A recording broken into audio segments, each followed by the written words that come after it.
Hey there, Fletch from All Things Overlanding here. Today, we're going to be talking with Curt Thompson of GTFOverland. He actually owns a shop out west. They do rental gear for overlanding. They sell a bunch of overlanding gear. But so he has a ton of experience with different brands of gear, different qualities of gear, right? And then if you guys know me at all, you know that I typically go for the cheaper stuff, right? Which is not always cheaper in the long run. So again, today I wanted to sort of tap into his knowledge a little bit, get some of his feedback on what he thinks about sort of that old adage in overlanding, right? Buy once, cry once versus just going cheap. So today, that's the topic we're going to be covering. Again, Curt from GTF Overland is here with me, and I'm super excited to talk to him. So stay tuned to hear more on that.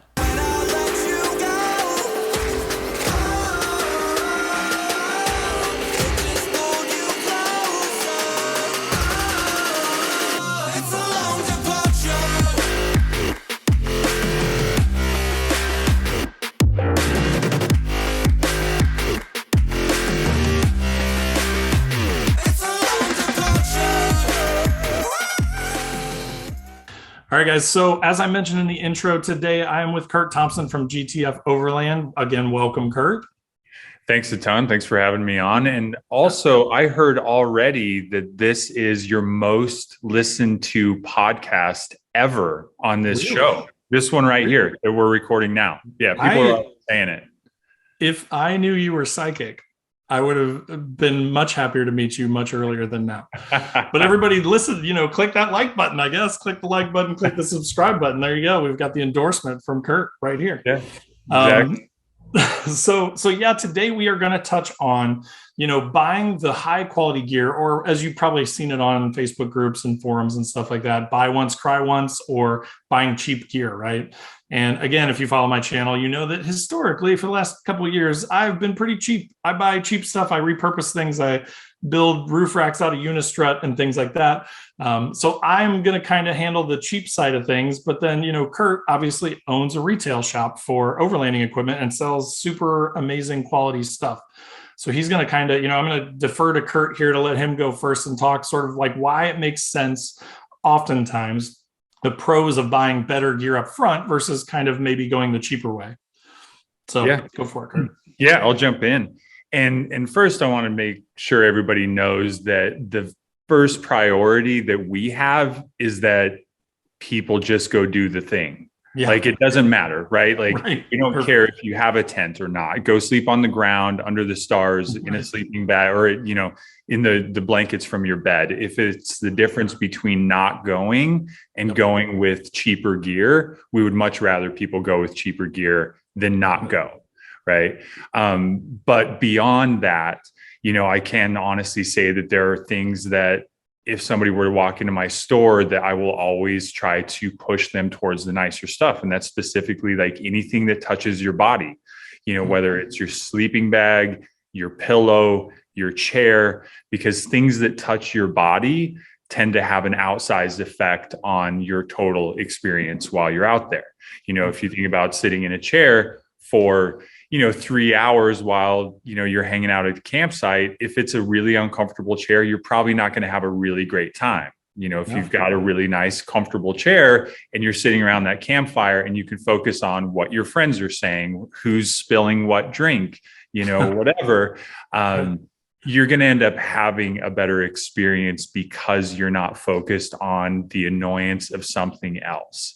And that, that even translates to stuff that we don't sell, things like tires and brakes, buy the good brakes, wait on the suspension. You can, the number of places that I've been in my Toyota, my lifted Toyota decked out truck, and there's been a Honda Civic there also is a lot, You can get there, I promise, but good brakes and good tires are one of those things that I will forever say, buy that stuff first, buy the good ones first, maybe wait till your existing tires wear out, but then don't go cheap on that stuff.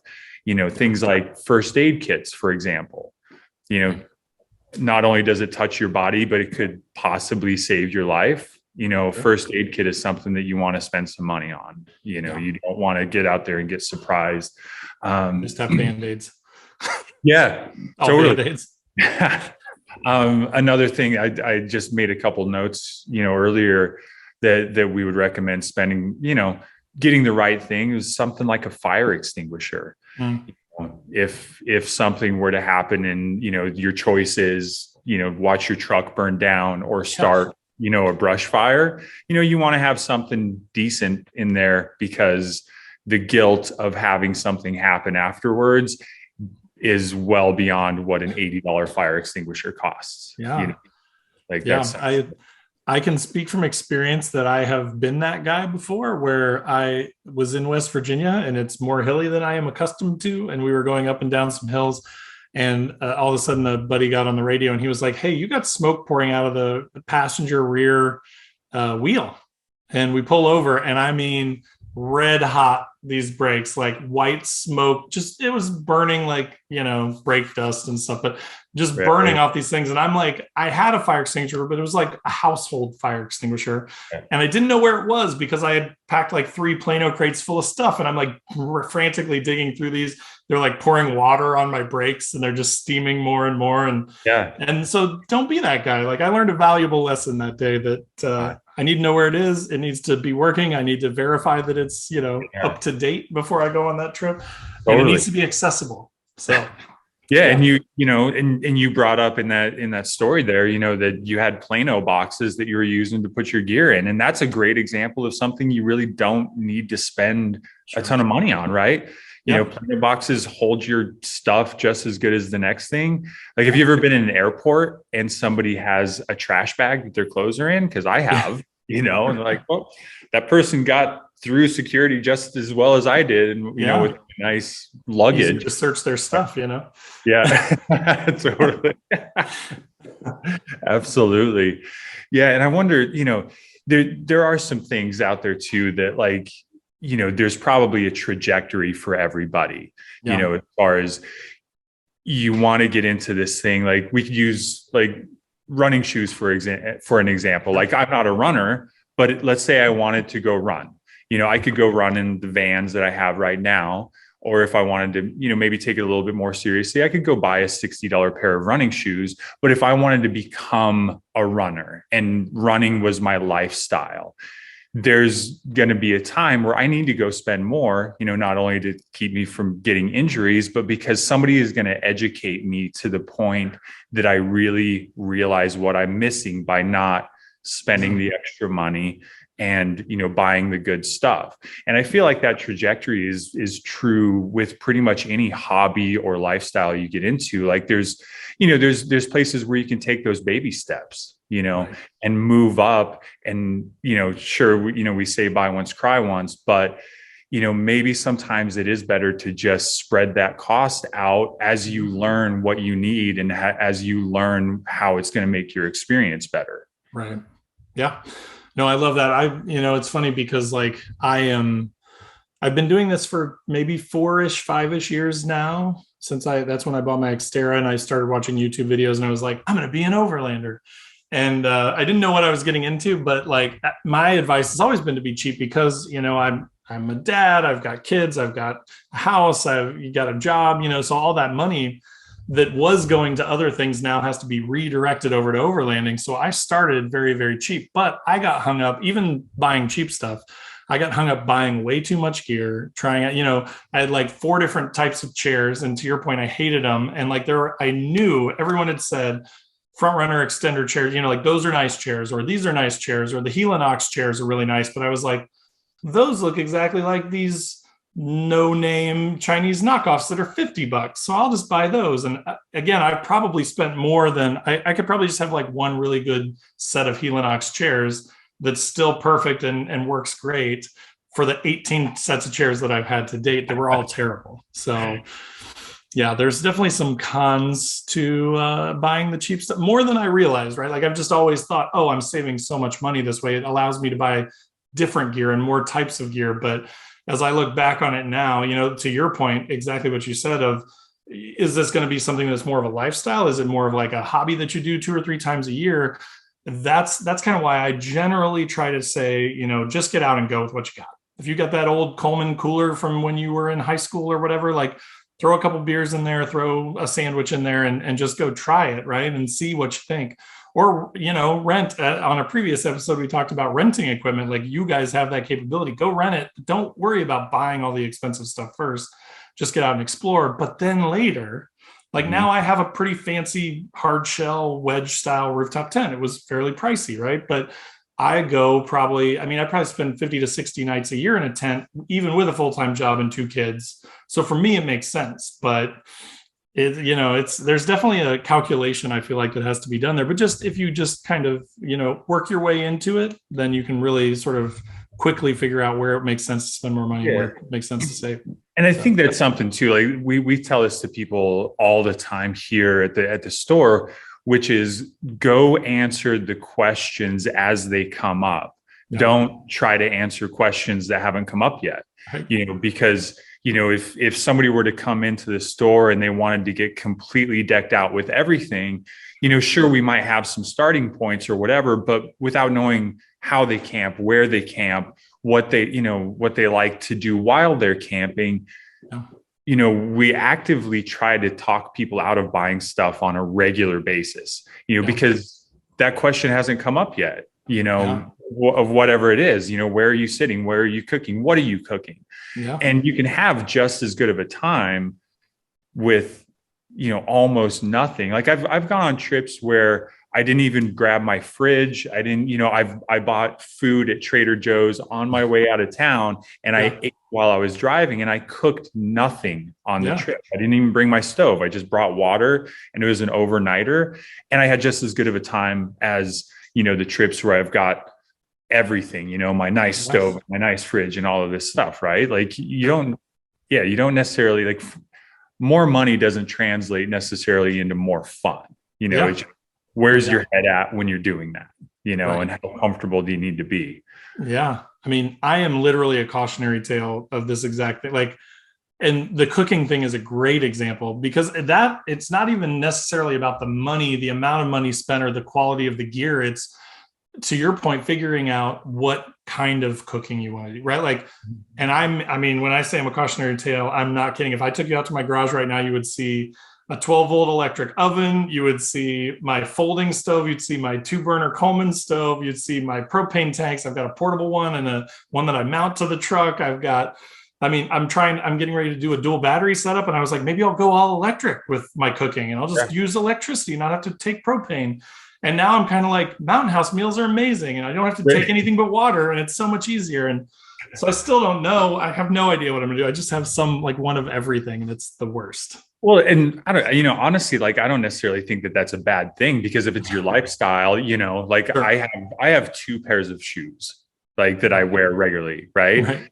There's people in my life that have way more than 2 pairs of shoes, right? But they have them for different occasions and things like that. And I totally get that. If it's going to be your lifestyle, then why not have a gas burning stove for longer trips? And, like I said earlier, like I've done plenty of trips. It's just a jet boil and, anything I can cook within a jet boil. It's been fantastic, but as far as this stuff, specifically the topic that we started with, all of those things we've talked about so far, they are things that you don't necessarily have to buy. Like, nobody has to go buy a Tembo Tusk Scottle before they go on their first camp trip. Nobody. Like, it makes no sense, right?